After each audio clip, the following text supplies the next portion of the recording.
Hello दोस्तों, कैसे हो? श्री राधे राधे। उम्मीद है मस्त होंगे और अपने पढ़ाई में व्यस्त होंगे। आज अपने जो श्रृंखला शुरू करी थी, आज उसका अपने अगली कड़ी में आज अपन शुरुआत कर रहे हैं उत्प्रेक्षा अलंकार की। तो अपना आपका बिना समय गंवाए अपनी क्लास शुरू करते हैं। उत्प्रेक्षा उत्प्रेक्षा अलंकार में ये उत्प्रेक्षा शब्द बना है, इसमें उद उपसर्ग लगा है, प्रे मूल शब्द है और इच्छा। उद का अर्थ होता है ऊपर और प्रे का अर्थ होता है प्रकृष्ट से देखना और ईर्ष्या से देखना, अर्थात प्रकृष्ट रूप से देखना। ये एक सादृश्य मूल अलंकार का उदाहरण है। उत्प्रेक्षा अलंकार का काव्य में अत्यधिक महत्व स्वीकार किया गया है। ये ध्यान रखना है, काव्य के अंदर उत्प्रेक्षा अलंकार का बहुत अत्यधिक महत्व स्वीकार किया गया। इस अलंकार के माध्यम से कवि अपनी कल्पना का बड़ा ही मनोरम व भव्य उपयोग करता है। इस अलंकार का प्रयोग करके कवि अपनी कला का बड़ा मनोरम और भव्य रूप से इसका उपयोग करता है, ताकि काव्य बड़े सुंदर दिखें। उपमेय प्रस्तुत में उपमान अप्रस्तुत की संभावना करने पर उत्प्रेक्षा अलंकार होता है। यहाँ पर मुख्य शब्द है संभावना, यहाँ पर संभावना की जाती है। उत्प्रेक्षा का शब्दार्थ है उत्कृष्ट पदार्थ की संभावना। ये विशेष तौर से ध्यान रखना पड़ेगा, या बलपूर्वक देखना। उपमेय में उत्कट रूप में उपमान को देखना अथवा उसकी संभावना करना। संभावना में ज्ञान की श्रेणी संदेह से आगे और निश्चय से पीछे रहती है। ये अपन को विशेष तौर से ध्यान रखना है। उत्प्रेक्षा अलंकार के अंदर 99% आपको वाचक ये सब जो आप मैंने लिख रखे हैं ये आपको मिल जाएंगे। ये आपको विशेष तौर से याद करना, इन वाचक शब्दों को विशेष तौर से आपको याद करना, बहुत ही बड़ा इम्पोर्टेंट है ये उत्प्रेक्षा अलंकार, और आपको ये वाचक शब्द उसमें मिल जाएंगे। वाचक शब्दों में है मानो, मानहु, मनो, मनुहु, जानो, जानव, जानहु, जनु, और, इव, द्रुम, मने, सक्के अथवा ये क्या विनिश्चय आदि शब्द उत्प्रेक्षा अलंकार के वाचक शब्द है। वे इव के साथ कोई क्रियापद हो। इव जब भी शब्द आपको वाक्य के अंदर मिलेगा तो उसके साथ में कौन सा रहेगा? क्रियापद आएगा। यथा उदाहरण है सोहत ओडे पीत पट श्याम सलोने गात मनो नील मणि शैल पर आत प्रियो प्रभात। ये वस्तु उत्प्रेक्षा का उदाहरण है। सोहत ओडे, सोहत मतलब सुहारे, ओडे मतलब ओढ़ना, पीत मतलब पीला, पट मतलब वस्त्र। यानी भगवान श्री कृष्ण के बारे में कहा जा रहा है कि वो बड़े ही सुहावने लग रहे जब उन्होंने पीला वस्त्र धारण कर रखा या पहन रखा है। श्याम सलोने का, श्याम भगवान श्री कृष्ण, सलोने सुंदर, घात मतलब उनका शरीर। अब उनका शरीर जो सांवला शरीर है बड़ा ही सुंदर या मनोरम लग रहा है। मनो यानी मानो नीलमणि शैल पर, शैल मतलब पर्वत पर, आतप प्रिय प्रभात, आतप मतलब सुबह का जब प्रभात पड़ता है ना, जिस प्रकार वो स्वर्ण कलर या दिखाई देता है उसके समान लग रहा है। तो यहाँ पर ये आपको वाचक शब्द मिल गया मनो। मनो शब्द देखते आपको लग गया ये कौन सा अलंकार है? उत्प्रेक्षा अलंकार है। उत्प्रेक्षा अलंकार के भेद, उत्प्रेक्षा अलंकार के भेद 3 होते हैं। इनमें से पहला है आपके वस्तु उत्प्रेक्षा, दूसरा है हेतु उत्प्रेक्षा और थर्ड है फलोत्प्रेक्षा। उत्प्रेक्षा अलंकार तो बहुत आसान है, आपको जैसे आप अंदर देखेंगे तो आपको समझ में आ जाएगा, क्योंकि इसमें वाचक शब्द आपको मिल जाएंगे। तो अपन अब शुरुआत करना है। पहला वस्तु उत्प्रेक्षा, जहाँ एक वस्तु में दूसरी वस्तु की संभावना की जाती है। उत्प्रेक्षा अलंकार इस संभावना के ऊपर निर्भर रहता है, ये अपने पहले पढ़ा था। वहाँ वस्तु उत्प्रेक्षा अलंकार होता है। यहाँ वस्तु से अभिप्राय उपमेय उपमान से जो वस्तु में संभावित होते हैं। यथा नील परिधान बीच सुकुमार, खुल रहा मर्दुल अध खिला अंग, खिला हो ज्यों ज्यों आपको मिल गया। तो ये क्या हो गया? उत्प्रेक्षा अलंकार हो गया।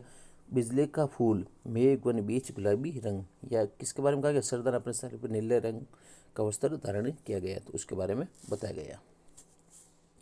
ख लसत मंजू मुनि मुंडली मध्य क्षीय रघुचंद, ज्ञान सभा जनु तनु धरी भक्ति सच्चिदानंद।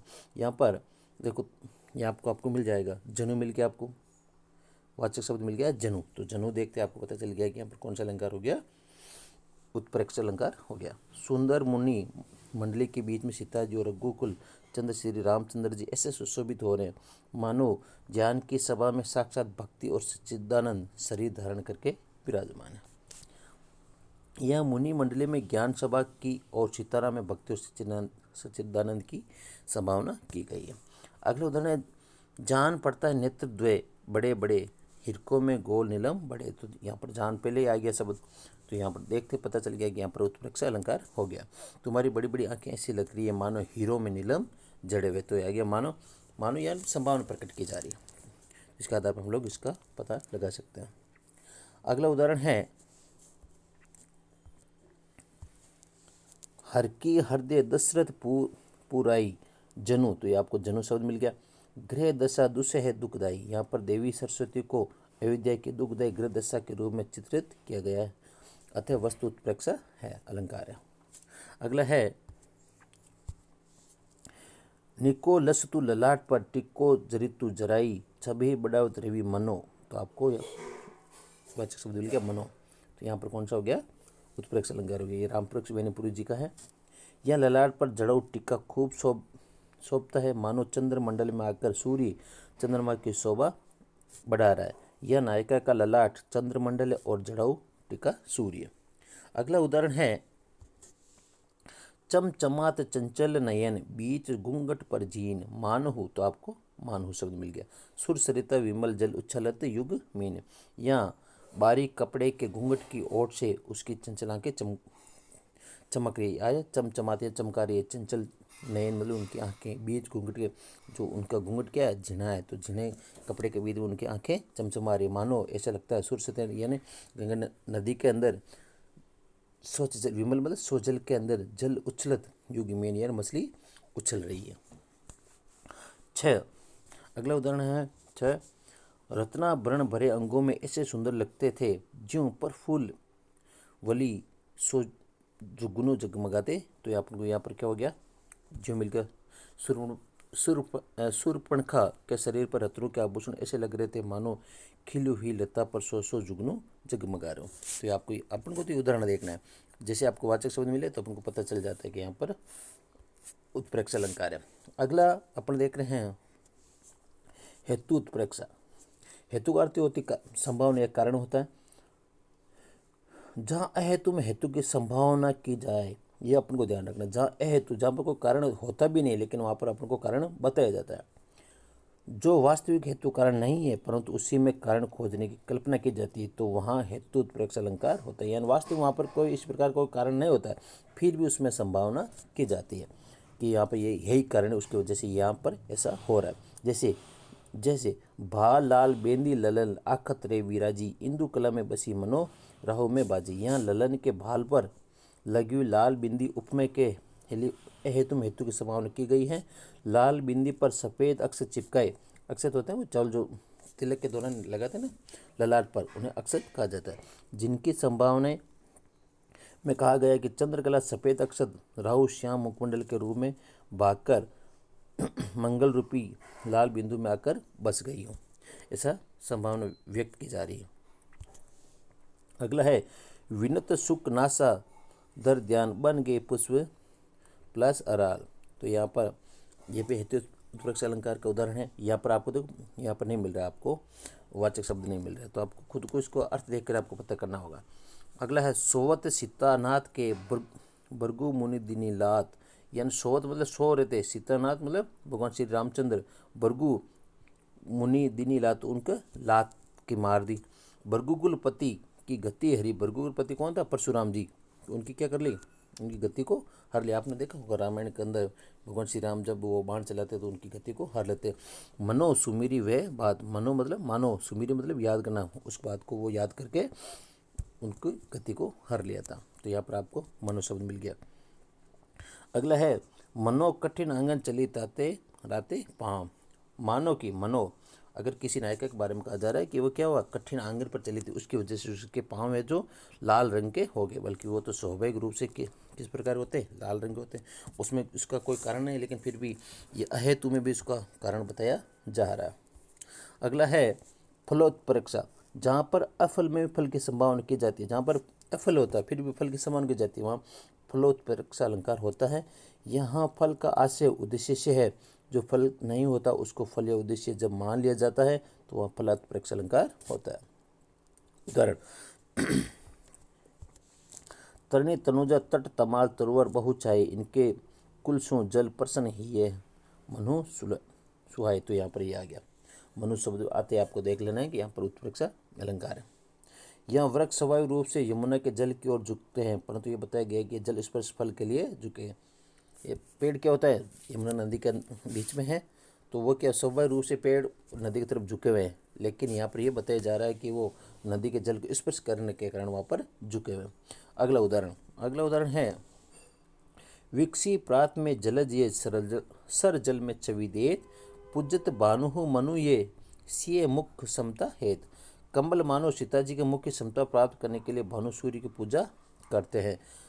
कमलों के सरोवर में खिलने की शोभा इस दोहे का वर्णन विषय है, जिसमें अफल में फल की संभावना रूप देते हुए कवि कहता है कि वे कमल मानो सीता जी के मुख की समता प्राप्त करने के लिए भानु मतलब सूर्य की पूजा करते हैं। विकसी प्रातः जल ये सरजल में विदेद, पूजित भानु मतलब सूर्य, मनु ये सीए मुख की समता है, सीता जी मुख की समता प्राप्त करने के लिए वो ऐसा कर रहे हैं, बल्कि ऐसा नहीं है। अगला उदाहरण है, बड़ा ताड़ को पेड़ ये मनु चुमन का आकाशी। ये तो ताड़ का वृक्ष होता है, वो उसकी हाइट बहुत ज़्यादा होती है, तो ये वो तो उसका स्वाभाविक है ना। तो लेकिन यहाँ पर ऐसा माना जा रहा है कि वो आकाश को चूमने की वो चाहता है, उसकी वजह से वो उसकी हाइट बहुत ज़्यादा, लेकिन ऐसा नहीं है। यहाँ पर अहेतु में भी क्या यहाँ पर फल की प्राप्ति दिखाई जा रही है। रोज नाता है निर्दि में शशि, रोज नाता है निर्दि मतलब महासागर में शशि यानी चंद्रमा, तो मुख की समता लई को वो उसके मुख की समता लेने के कारण वो रोज नाता, बल्कि ऐसा कुछ नहीं है। तो यहाँ पर आगे आपके फलोत्प्रेक्षा, यहाँ नायिका का तुम्हारे मुख की बराबरी करने के लिए चंद्रमा नित्य में समुद्र में नाता, ऐसा कुछ नहीं है। अगला उदाहरण आप लोग देखते हैं, संदेह अलंकार। अपना उत्प्रेक्षा अलंकार कंप्लीट हुआ। उम्मीद है आपको अच्छा लगा होगा, और यकीन मानिए आप इन उदाहरणों में से कोई आपके बाहर नहीं आएगा। अगर एग्जाम्पल उत्प्रेक्षा अलंकार से आया तो आपको इन उदाहरणों में से आपको वहाँ मिल जाएगा। अगला है संदेह अलंकार। संदेह अलंकार ये भी अपने सिलेबस के अंदर मेंशन कर रखा है, तो इसको भी अच्छे से पढ़ लेते हैं एक बार। अंत तक बना रहता है, ये ध्यान रखना। एक भ्रांतिमान अलंकार होता है, एक होता है संदेह अलंकार। ये दोनों अपना लगने में एकदम समान लगता है, लेकिन भ्रांतिमान में क्या होता है, भ्रांति थोड़ी देर के बाद में वो खत्म हो जाती है, लेकिन संदेह अंत तक बना रहता है। संदेह अनिश्चयात्मक ज्ञान और भ्रांतिमान निश्चयात्मक ज्ञान, बाद में इसके भ्रांतिमान तो पता चल जाता है। जैसे रस्सी है या सांप, यहाँ दूर से अगर किसी को देखें, जैसे कि रस्सी इस प्रकार पड़ी हो जमीन पर, कपड़ों लगे यार रस्सी है या सांप, ये तो हो जाता है संदेह अलंकार का उदाहरण। और ये सांप ही आपको निश्चित हो जाता है कि ये सांप है, तो वहाँ पर अलंकार होता है भ्रांतिमान अलंकार। अगर जहाँ सादृश्य समानता कर्ण उपमेय उपान का संशयात्मक ज्ञान उत्पन्न हो, यानी एक समान सादृश्य लगे, अपन को एक समान लगे, तो अपन के मन में क्या हो जाता है, संशयात्मक ज्ञान उत्पन्न हो जाता है, वहाँ संदेह अलंकार होता है। इस अलंकार में संदेह एक वस्तु में अनेक वस्तुओं का विकल्प लेकर भी उत्पन्न हो सकता है, जिसमें अनिश्चित की स्थिति बनी रहती है। अंत तक क्या होता है, अनिश्चित की स्थिति बनी रहती है। उसकी सादृश्य मूलकता पहली शर्त है, जहाँ संदेह का आधार सादृश्य होगा वही अलंकार होगा। या ना संदेह का आधार क्या होगा, सादृश्य मतलब एक समान। संदेह का आधार अपन कोई भी चीज़ लग जाए, अपन को एक समान नजर आए, तो अपन वो सादृश्यता की हो जाती है। उसके अभाव मैंने इसमें ये देखो इसके वाचक शब्द है, ये भी बड़ा इंपॉर्टेंट है, अपन को एक बार इनको अच्छे से देखना। ये वाचक शब्द है, ये आपको वाक्य के अंदर मिल जाएंगे, कि, किंदो, किवा, कैंदो, या, अथवा, व आदि, ये आपको वहाँ पर सेंटेंस के अंदर मिल जाएंगे। इसकी शर्तें क्या है, इसकी शर्तें देखिए आप एक बार। संदेह अंत तक बना रहता है, पहली शर्त। सत्य ज्ञान का अनिश्चय होता है अत्यधिक सादृश्य के कारण। सत्य ज्ञान का अपन उसके बारे में पता नहीं चलता, क्योंकि उसमें क्या है, अत्यधिक सादृश्य रहता है। संशय का वैचित्रपूर्ण वर्णन, संशय होता है मन में, लेकिन उसका वर्णन किस प्रकार का रखा है, वैचित्रपूर्ण वर्णन कर रखा होता है। अगला उदाहरण है, सारी बीच नारी है कि नारी बीच सारी। ये संदेह अलंकार का सबसे महत्वपूर्ण उदाहरणों में से एक है, जो कि रसकंद द्वारा लिखित है। सारी ही की नारी है कि नारी ही की सारी है। तो देखो यहाँ पर अपने वाचक शब्द मिल रहा है कि द्रौपदी के चीर हरण के समय उसकी साड़ी इतनी लंबी हो गई कि दुशासन को संशय उत्पन्न हो गया है। यहाँ पर संशय उत्पन्न हो रहा है किसको? दुशासन को। उसकी वजह से यहाँ पर अलंकार हो गया संदेह अलंकार। अगला उदाहरण, चमकत कैंदो। तो यहाँ पर आपको देखते ही पहले ही पता चल गया यहाँ पर संदेह अलंकार है। सुर सर्जा दुधारा किंदो, शहर सतारा को सितारा चमकता है। तो यहाँ पर आ गया आपको संदेह अलंकार, क्योंकि आपको पहले वाचक शब्द मिल गया। यहाँ छत्रपति शिवाजी का खड़ग तलवार चमक रहा है अथवा सतारा नगर यानी शिवाजी की राजधानी का भाग्य सूचक सितारा चमक रहा है, इसका संशय बना रहने के कारण यहाँ पर कौन सा अलंकार हो गया? संदेह अलंकार हो गया। अगला उदाहरण है, यह है सरस ओस की बूंदे या मंजुल मोती। यह भी एग्जाम के अंदर पूछा जाता है उदाहरण, इसको एक बार देख लीजिए। ये सरस की ओस की बूंदे हैं या दूर से लगने से ये मोती के समान नजर आते। प्रस्तुत पद में हंसी ने अपने सामने छाई ओस की बूंदों को देखते हैं, परंतु सादृश्यता कारण ये निर्णय नहीं कर पा रही है कि ये ओस की बूंदे हैं या अथवा सुंदर मोती है। या जब वो हंसी ने ओस की बूंदों को देखते हैं तो इतने सादृश्यता उसको पता नहीं चल रहा है कि ये मेरे सामने जो ये है ये ओस की बूंदे हैं या मोती है। अगला उदाहरण है, कैन दो। ये पहले आपको मिल गया वाचक शब्द, देखो इसमें भी या आ रखा था, वाचक शब्द मिल गया। ऋतुराज अवनी सांस लेत केंदो, यहाँ पर और केंदो आ गया। ये ग्रीष्म की भीषण लुहार है। तो यहाँ पर भी ये आपको उदाहरण मिल गया किसका? संदेह अलंकार का, और इसमें वाचक शब्द में आपको मिल गया। तो इस प्रकार ये हो जाता है संदेह अलंकार के उदाहरण। अगला है, कहूँ मानवी यदि मैं तुझको तो वैसा संकोच कहाँ, कहूँ दानवी तो उसमें लावणी की लोच कहाँ, वन देवी समझूं तो वे होती है भोली भाली, तुम्ही बताओ अंत में कौन हो तुम रहस्य वाले। तो यह भी एक संदेह अलंकार का उदाहरण। उत्पत्ति में रूप परिवर्तन शूर्पणखा को देखकर लक्ष्मण ये निर्णय नहीं कर पाने, इसलिए यहाँ पर संदेह अलंकार है। अगला उदाहरण है, निद्रा के उस अलचित वन में ये क्या भाव की छया दीर्घ पलकों में विचर कर रही या। देखो यहाँ पर या मिल गया, वन्य देवियों की माया, ये पंजी का है उदाहरण। 6, कहही से प्रेम एक ही पाई, राम लखन सखी हो ही की नहीं। तो यहाँ पर की मिल गया। तो यहाँ पर भी आपके संदेह अलंकार के वाचक शब्द मिल रही है। ग्रामीण स्त्रियों को देखकर भरत शत्रुघ्न को देखकर सादृश्यीकरण राम लक्ष्मण का संदेह हो गया। कही से प्रेम एक ही पाई, राम लखन सखी हो की नहीं। अगला उदाहरण है, कोई पुरंदर की किंकरी हो या किसी सुर की सुंदरी हो। तो यहाँ पर आपको यह मिल गया। यह देखते आपको संदेह अलंकार, पुरंदर मतलब इंद्र, किंकरी मतलब वहाँ की नौकरानी या कोई सुर की या कोई सुंदरी हो। जय, ये काया है या मिल के आपको शेष उसी की छाया। तो आपको देखते पता चल गया कि यहाँ पर संदेह अलंकार का उदाहरण है। अगला उदाहरण है, काटे ना कटत रात यानी सखी मोसो सावन की रात केंदो। तो केंदो द्रौपदी की शायरी है कि काटे ने, एक नायिका अपनी सखी कहती है कि काटे भी रात ये कट नहीं रही है ये सावन की रात। ये मुझे ऐसा लग रहा है कि ये द्रौपदी की शायरी के समान तो नहीं हो गई कि उसके समान ये खत्म ही नहीं हो रही है। अगला है उदित पूर्णेंदु वे अपना किसी कामिनी के वदन की चिटकी घटा।